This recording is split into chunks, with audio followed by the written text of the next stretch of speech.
लप्पू को इतने सारे लोगों के सामने स्टेज पे ऐसी हरकत करने की क्यों ज़रूरत पड़ी? क्यों की लप्पू ने ऐसी हरकत?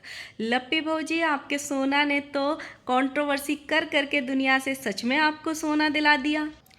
पटना वालों, जोर से बोलो happy birthday to you. So hello guys, Radhe Radhe, जय श्री कृष्णा। स्वागत है एक और नए वीडियो में। आई होप सब अच्छे होंगे, स्वस्थ होंगे, मस्त होंगे और जहाँ भी होंगे तंदुरुस्त होंगे। अगर आपको मेरी वीडियो अच्छी लगती है तो प्लीज़ गाइस वीडियो को लाइक करना, कमेंट करना एंड चैनल को सब्सक्राइब कर लेना नोटिफिकेशन वाली घंटी के साथ में। गाइस प्लीज़, आपका अगर हाइप बचा हो तो प्लीज़ इस वीडियो पे देना। एंड आप ना अलग अलग वीडियोस पे ऐसे ही दे के वेस्ट नहीं किया करो। जिस वीडियो पे मैं बोलूँ ना उस पे दे दिया करो ताकि वो हाइप की लिस्ट में आ सके। ऐसे बट जाते हैं हाइप, वो सारे फिर किसी भी काम के नहीं रहते हैं। तो अगर आपके पास हाइप का ऑप्शन बचा है तो प्लीज़ इस वीडियो पे ज़रूर देना। बहुत सारे वीडियोस आप लोगों ने देखे होंगे, बहुत सारे बर्थडे के वीडियोस आ रहे हैं, सब्सक्राइबर्स के साथ के वीडियोस आ रहे हैं, केक के साथ के वीडियोस आ रहे हैं और गिफ्ट लेते हुए के देते हुए के वीडियोस आ रहे हैं। उन सब पे इस वीडियो में हम चर्चा करने वाले हैं, लेकिन उससे पहले सब जयकारा लगाएंगे लप्पी भौजी के हैप्पी बर्थडे का। जोर से बोलो हैप्पी बर्थडे। एक बार जोर से बोलो पटना वालों, अगर कोई पटना का है तो ज़रूर लिख के जाना हैप्पी बर्थडे टू यू भौजी अगेन। सो फाइनली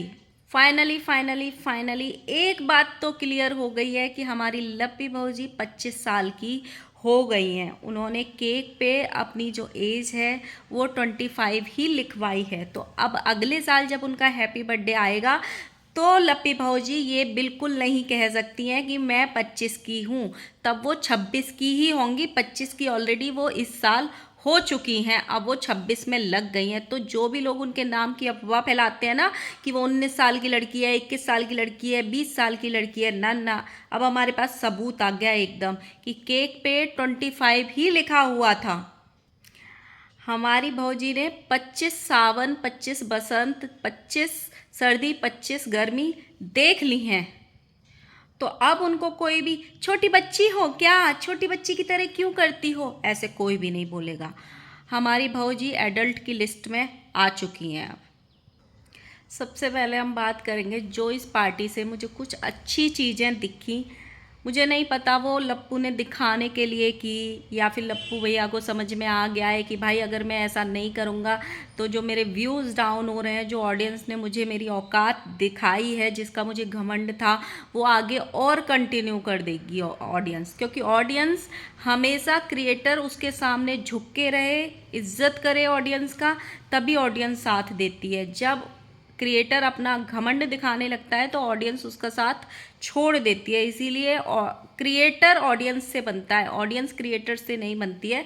तो मुझे एक चीज़ बहुत अच्छी लगी कि जब इन लोगों की एंट्री हुई पूरे फैमिली के साथ, तो लप्पू भैया ने पूरी फैमिली को हाथ जोड़ने के लिए बोला, स्पेशली लप्पी भौजी को हाथ जोड़ने के लिए बोला और खुद हाथ जोड़ के पूरी ऑडियंस के सामने नतमस्तक हुए। जहाँ जितने भी उस ऑडिटोरियम में लोग बैठे थे, चाहे वो सब्सक्राइबर्स थे, चाहे वो इनके कोचिंग सेंटर के कुछ लोग थे, हाँ उसमें ये सच्चाई है कि पूरे के पूरे सब्सक्राइबर्स नहीं थे। और जिस हिसाब से लप्पू भैया बोल रहे थे कि 1200 पास बट गए, 1500 पास चले गए, 2000 पास चले गए, उतने तो नहीं थे लोग। ऑडिटोरियम काफ़ी हद तक खाली भी था, ऊपर से तो पूरा ही खाली था।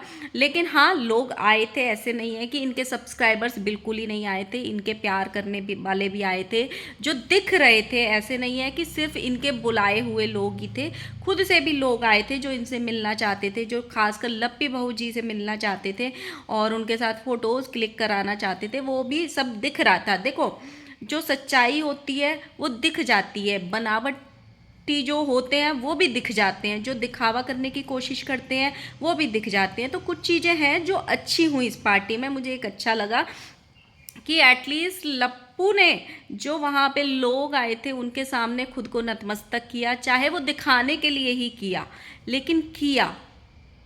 एंड दूसरी अच्छी चीज़ जो इस बार लप्पू ने की वो ये की कि जो लप्पी भौजी को बोलने का वो मौका दे रहा था। हमेशा से मैंने हमेशा देखा है इनके घर में ये है, सिर्फ आंटी के अलावा, आंटी का जितना मतलब बोलने की ताकत है और आंटी जितना बोलती हैं उतना ना लप्पी को बोलने दिया जाता है। जब वो लप्पू के साथ बैठी होती है, ना ही छोटी बहू को बोलने दिया जाता है जब वो उनके वीडियोस में आती है। तो इस बार लप्पू भैया बार बार अपनी बीवी को अप्रिशिएट भी कर रहे थे, उनको बोलने का मौका भी दे रहे थे, उनको माइक भी दिया जा रहा था। इंसान ना कुछ भी सीख के नहीं आता है, इंसान जैसे जैसे आगे बढ़ता है वैसे वैसे जैसी जैसी चीज़ें उसके सामने आती हैं उस हिसाब से सीख जाता है। गलतियां सबसे होती हैं, ऐसे कोई नहीं है कि भाई जब तक हम उतरेंगे नहीं मैदान में तब तक हम चीज़ें सीखेंगे नहीं। तो जब तक हम माइक पे बोलेंगे नहीं तब तक हमें बोलना आएगा ही नहीं। और बहुत सारे जो धुरंधर होते हैं ना उनके अंदर भी स्टेज का फियर होता है, वो भी स्टेज पे जाने से डरते हैं, बोलने से डरते हैं। तो बहुत सारी चीज़ें हैं, लेकिन इस बार अच्छा लग रहा था कि एटलीस्ट लप्पी भौजी बोल रही थी। उन्होंने जो इंटरव्यू लेने वाले लोग आए थे जोकी वाले, वो पता नहीं भाई उन्होंने इतना ज़्यादा जोकी किया, मुझे एक बार तो वो समझ में ही नहीं आए वो कौन से मीडिया वाले थे, क्योंकि उनके माइक पे ना वो लगा हुआ नहीं था जैसे मीडिया वालों का लोगो लगा हुआ होता है कि वो जी न्यूज़ वाले हैं कि ये वाले हैं कि वो वाले हैं। दोनों जो माइक वाले थे उनके माइक पे कुछ भी नहीं था। बाद में एक जन इंटरव्यू ले रहा था, शायद वो वहाँ का लोकल चैनल था, सुबह सुबह करके उसका लगा हुआ था सुबह। लेकिन वहाँ पे भी ये अच्छा था कि एटलीस्ट लप्पू ने लप्पी को बोलने दिया, उसको अप्रिशिएट भी किया कि ये बहुत मेहनत करती है, हम दोनों साथ में मेहनत करते हैं। इससे पहले आज तक हमेशा लप्पू का क्या रहता था, मैं, वो बोलने ही नहीं देता था। ये जो सारी चीज़ें हुई थी ना, अभी जो एस वाली कम्युनिटी आई थी उसके बाद जिस तरीके से लप्पू का सपोर्ट हटा था, लप्पू को ट्रोलिंग हुई थी, हेट रेट मिला था, तो उसको भी कहीं ना कहीं ये समझ में आ गया था कि ये जो भी ऑडियंस है अगर मेरे पास है तो सिर्फ लप्पी की वजह से है, मेरे अकेले की नहीं है। मैं मतलब घमंड भी करूं तो किस चीज़ का करूं, जितने भी ऑडियंस और सब्सक्राइबर्स हैं वो तो लप्पी के प्यार की वजह से है, क्योंकि लप्पी मेरे साथ में खड़ी है। तो कहीं ना कहीं जो उन्होंने ये नतमस्तक होना दिखाया था वो भी इसीलिए दिखाया था ताकि चलो ऑडियंस का दिल मैं जीत सकूं। एक ये है कि अगर मैं ऑडियंस के यहाँ भी घमंड में रहूँगा तो ऑडियंस मुझे मेरी औकात जो अभी दिखा रही है आगे आने वाले टाइम में इससे भी बदतर हालत कर देगी। और इसीलिए बार बार लप्पी को भी अप्रिशिएट किया जा रहा था कि मैं इसकी वजह से हूँ, हम साथ में मिलके मेहनत कर रहे हैं, ये बहुत मेहनत कर रही है, जो कि मुझे बहुत अच्छा लगा। क्योंकि सच में अगर इस पूरे परिवार में कोई अप्रिसिएशन का हकदार है तो सबसे ज़्यादा लप्पी ही है, क्योंकि उसकी मेहनत दिखती है। वो दिन भर जिस हिसाब से, चाहे वो ब्लॉगिंग हो, चाहे वो लिंक PPDM हो, चाहे कुछ भी हो, मेहनत तो वो करती है। इतना आसान नहीं होता है पूरे दिन लिंक PPDM करना। या आप लोग एक चीज़ नोटिस करना, ये जितने भी ब्लॉग्स आए हैं इनके बर्थडे में, एक भी ब्लॉग में लप्पू का वॉइस ओवर नहीं है, हर ब्लॉग में लप्पी का ही वॉइस ओवर है, हर ब्लॉग में। तो उसको तैयार भी होना है, 2-2.5 घंटे मेकअप भी कराना है, उसके बाद साथ के साथ ब्लॉग्स भी डालने हैं, तो उस पर वॉइस ओवर भी करना है। और वॉइस ओवर करने के लिए आप 20 लोगों के बीच में तो बैठोगे नहीं, उसके लिए चाहे थोड़ी देर के लिए ही जाओ, लेकिन अगर 15 मिनट का ब्लॉग है तो अगर आप उसमें 10 मिनट का वॉइस ओवर करना है तो आपको अलग कमरे में जाना ही पड़ेगा। बहुत लोग बोल रहे थे ना कल, इतना सा केक मंगाया, इतना सा केक मंगाया, इतना सा केक मंगाया। देखो मंगा दिया ना लप्पू भैया ने बड़ा वाला केक, पड़ गई शांति। स्टेज पे कितना बड़ा वाला केक था। और लप्पू भैया ने भौजी को सोने का हार भी दिया है। और मुझे सबसे अच्छा जेस्चर यही लगा इस बार कि जब इनकी एनिवर्सरी हुई थी तो इनके हस्बैंड ने इनको डायमंड का सेट दिया था और लप्पी भौजी ने अपने वो फैशन के आगे ये बोल दिया था कि अभी नहीं पहनना है, हम बाद में पहनेंगे। लेकिन इस बार उन्होंने ये अच्छा किया कि साथ की साथ वो पहना। जब ऐसी चीज़ें होती है ना, मुझे पर्सनली बहुत पसंद है कि अगर पति कुछ भी दे रहा है, चाहे वो छोटी सी अंगूठी हो, चाहे कुछ भी हो, उसको ना साथ के साथ पहनना चाहिए। वो मुझे इस बार का ये एक जेस्चर अच्छा लगा। और जब इनके यहाँ पे कुछ भी फंक्शन होते हैं, तीज त्योहार होते हैं, तो अगर तुम्हारे पास भगवान का दिया हुआ कुछ चीज़ें हैं और आप पहन सकते हो उनको, तो वो चीज़ों को पहनना चाहिए। ज़रूरी नहीं है कि हम हमेशा मैचिंग का आर्टिफिशियली पहने। अपने पास जो है ना उसको, और जो आपके हस्बैंड ने दिया हो उसको पहनने के बाद लुक अलग ही आता है, बहुत अच्छा लगता है। तो जैसे इन्होंने आज तक वो डायमंड का सेट रिपीट नहीं किया जो दिखाया था इन लोगों ने, अब वो डायमंड था, नकली था, एडी था, जो भी था, लेकिन उसको आज तक रिपीट नहीं किया। पहले भी इनके एक बर्थडे में या एनिवर्सरी ने चोकर सेट दिया था, मैंने एक वीडियो देखा था, वो भी एक आध बार रिपीट किया है शायद, उसके बाद कभी नहीं किया। अब इसका देखना है कि ये रिपीट करेंगी कि नहीं। हाँ, पर्सनली मुझे डिज़ाइन बहुत पसंद आया, वो डिज़ाइन जो लप्पू भैया ने सेलेक्ट करी है हार की, वो वाली डिज़ाइन अभी ट्रेंड में है, बहुत ट्रेंड में है।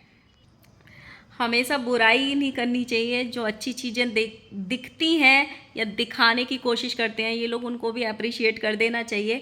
एक तीसरी चीज़ जो मुझे अच्छी लगी, इस बार जो लाइमलाइट में रखा गया था ना, वो लप्पी को रखा गया था, भुट्टो रानी को थोड़ा सा साइड कर दिया गया था। भुट्टो रानी भी खुद से थोड़ा स्पेस दे रही थी लप्पी को, क्योंकि भुट्टो रानी जब आती हैं और लप्पी के बगल में खड़ी हो जाती हैं तो कहीं ना कहीं भुट्टो की ना चाहते हुए भी ट्रोलिंग अपने आप हो जाती है।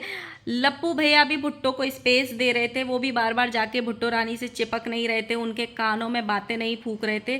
तो स्टेज पे जो पूरा लाइमलाइट ले रही थी इस बार लप्पी ही ले रही थी, क्योंकि उनका बर्थडे था।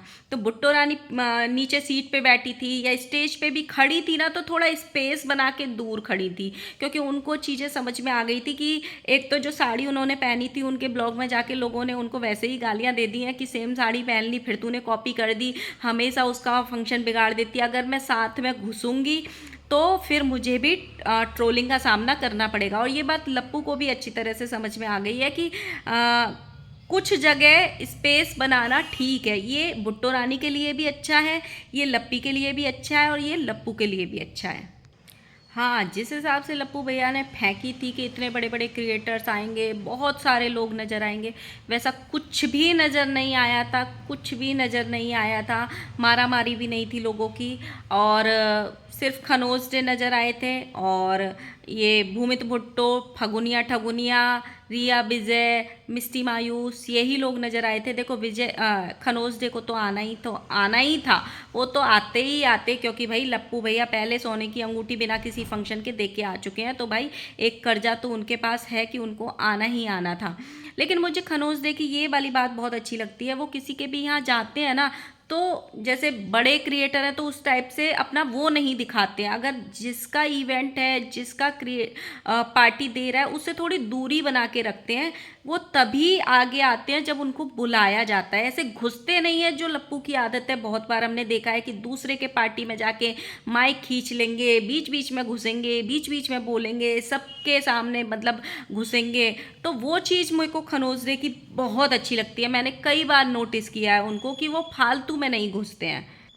बाकी एक जो इनके यहाँ स्पेशल गेस्ट आने वाली थी, कोई सिंगर आने वाली थी, शिल्पी राज करके कोई आई थी, वो मुझे शिल्पी राज कम पिल्पी राज ज़्यादा लग रही थी भाई। मतलब पूरे जितने भी ऑडिटोरियम में लोग बैठे थे ना, मुझे सबसे गंदा अगर ड्रेसअप किसी का लगा था ना, तो इनके स्पेशल गेस्ट का ही लगा था, जो सिंगर आई थी। मतलब स्टेज पे आ रहे हो आप, इतने बड़े ऑडिटोरियम में आ रहे हो, इतने सारे मतलब लोगों के बीच में आ रहे हो, 500-700 लोग वहाँ पे थे, उसका इतना गंदा मतलब ड्रेसअप था। और ये सारे लोग बहुत अच्छे थे इस बार, मतलब सबने अच्छा साड़ी पहना था, सबका अच्छा मेकअप भी हुआ था, बस राजमाता का मेकअप थोड़ा बिगड़ गया था, बाकी सबका अच्छा हुआ था। लेकिन इन सब के सामने सिर्फ एक वो इनकी स्पेशल गेस्ट ही मुझे बहुत अजीब लगी थी।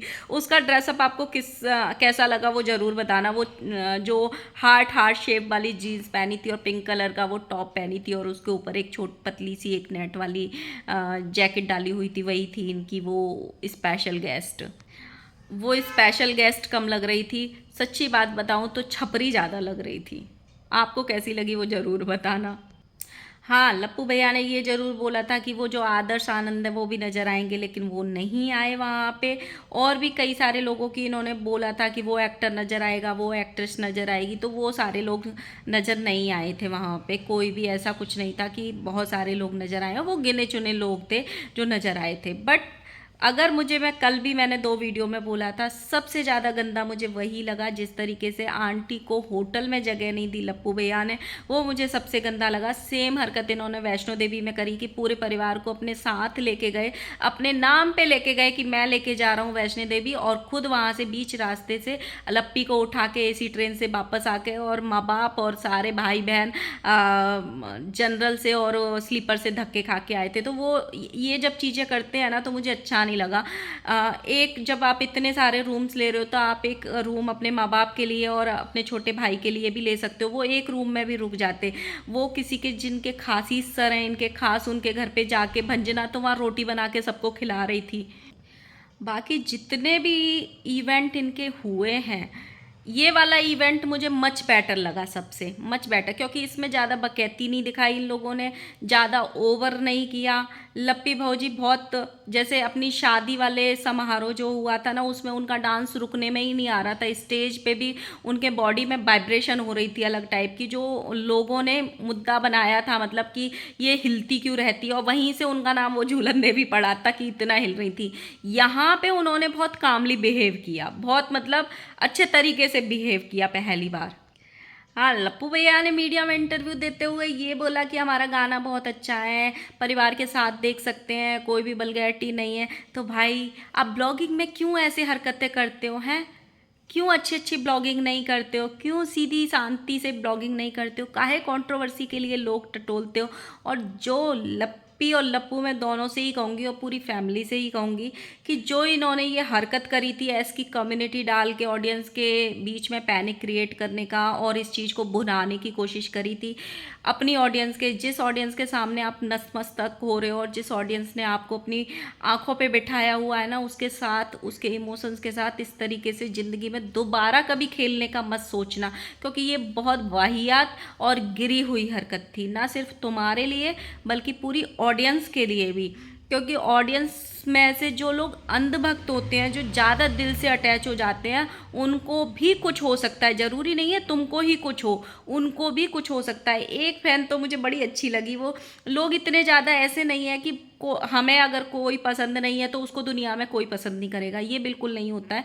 हर इंसान के फ़ैन होते हैं। अगर उसने 12, 13, 14 लाख सब्सक्राइबर्स इकट्ठे करे हैं तो भाई उनमें कुछ बहुत चाहने वाले भी होंगे, 2-4 लाख हेटर भी होंगे। तो एक सब्सक्राइबर इनको आई थी जो लप्पी को देख के लिटरली रो गई थी। तो इतना ज़्यादा कनेक्ट, मैं वैसे ऑडियंस से बोलना चाहती हूँ, इतना ज़्यादा कनेक्ट किसी से भी नहीं करना चाहिए, क्योंकि जब उसके साथ कुछ होता है तो हम भी हर्ट होते हैं। तो वो वाली जब ज़्यादा फीलिंग्स डेवलप हो जाती है ना किसी के लिए, तो बहुत फ़र्क पड़ता है। तो इतना ज़्यादा ऐसे देखा करो, किसी के भी, मैं सबके लिए भी बोलती हूँ, किसी के भी ब्लॉग्स को वैसे देखना चाहिए कि आप एक मूवी देख रहे हो। आप डेली आधा घंटे का, 10 मिनट का, 20 मिनट का इनका एक डेली सीरियल आता है, आप सीरियल देख रहे हो। समटाइम्स हम सीरियल में भी होते हैं, जो सीरियल हमें ज़्यादा अच्छा लगता है, अगर उसमें कोई रोने का सीन आता है तो हम रो देते हैं। भाई, अनुपमा एक सीरियल था, मतलब है, उसमें जब जब अनुपमा के दुखड़े से वो रोती थी ना, पूरा इंडिया, आधे से ज़्यादा औरतें इंडिया की रोती थी उसके दुखड़े से। जितना अनुपमा रोई है ना अपने सीरियल में, उतना शायद ही किसी सीरियल में कोई रोया होगा। इतनी तो गोपी बहू भी नहीं रोई जितनी अनुपमा रोई है। सारी घर की लेडीज जो एक मतलब घर संभालती होंगी, जिन्होंने अनुपमा देखा होगा, उन सब की मम्मियाँ रोती होंगी। मेरी मम्मी भी अनुपमा देखती थी, ऐसे ऐसे करके देखती थी, मुझे बड़ी हंसी आती थी। हाँ, बहुत सारी बार तो मैं भी इमोशनल हुई हूँ जब स्टार्टिंग में, लेकिन जब उसकी मल्टीपल शादियाँ हुई ना, रुकने में ही नहीं आ रही, रुकने में ही नहीं आ रही, उसका दुखड़ा ही ख़त्म नहीं हो रहा, तो वो फेक लगने लग गया पूरा सीरियल। तो उसके बाद मैंने देखना ही बंद कर दिया। तो लेकिन हाँ, ये चीज़ें होती हैं। देखो, लप्पी के अंधभक्त हो और लप्पू के अंधभक्त हो, देखो अब गालियाँ मत देना, मैंने है ना अच्छी अच्छी बातें पूरी ब्लॉग्स में से नोटिस करके आपको बताई हैं। ऐसा नहीं है कि मैं हमेशा उनके अगेंस्ट ही बोलती हूँ, या वो जो खराब दिखाते हैं, जो खराब हरकतें करते हैं ना, उनके अगेंस्ट मैं बोलती हूँ। जब वो चीज़ें अच्छी दिखाएंगे तो हम उनको अप्रिशिएट भी करेंगे, जैसे मैंने आज किया। अब वो 2 दिन से जो उन्होंने अपनी मम्मी को ऐसे लताड़ दिया कि आप वहाँ नहीं रुक सकती जहाँ लप्पी रहेगी, तो वो मुझे बहुत ख़राब लगा, इसीलिए मैंने 2 वीडियो में उसका लगातार बोला। तो देखते हैं ये जो दिखावा है कि सच में लप्पू भैया ने जो हरकत की है वो सच में उसको अपने जीवन में लागू करेंगे, या फिर से कल से ये इवेंट जैसे ही ख़त्म हुआ फिर से अपनी बकैती पे आ जाएंगे कि हम देख लेंगे, चीर देंगे, फाड़ देंगे, एक एक से बदला लेंगे। अब ये देखते हैं, ये जो एक अलग रूप लप्पू भैया का स्टेज पे और ऑडिटोरियम में दिखाई दिया, वो कितने दिन तक मुखौटा बन के रहता है, वो देखना बाकी है। वीडियो अच्छी लगे तो प्लीज़ लाइक करना, कमेंट करना है, चैनल को सब्सक्राइब करना। Bye bye. And please hype का ऑप्शन हो तो इसी वीडियो पे देना, इसके बाद जो भी मेरी शाम तक वीडियो आए किसी पे भी नहीं देना, बस इसी पे देना, ताकि ये हाइप की लिस्ट में जा सके।